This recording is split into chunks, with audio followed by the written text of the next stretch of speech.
mawalang galang na ano, pero kasi napansin ko lang na masyadong naka-expose yung mahirap yung ganyan, maraming kalalakihan dito. Bakit ba hindi ka magbra? Mang Domeng, hindi po ako nagbabray eh. Ganon. Ah, siguro, naiintindihan ko siguro. Medyo kulang sa budget. Ay, Ano? hindi ho. Huwag ka na mag-alala. Sige, isponsoran na kita. Ako nabibili ng bra mo. Ano ba sukat nung...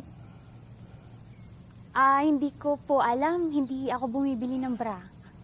Meron ka bang panukat dyan? Tape measure? O... Wala ho. Nagbabakasyon lang kami rito. Pwede bang ako sumukat? O sige ho. Okay. May panukat ho kayo dyan? Oo. Ito. Yan. Hulmang-hulma yan. Sige, tutuloy na ako, ha? Sige ho. Teka.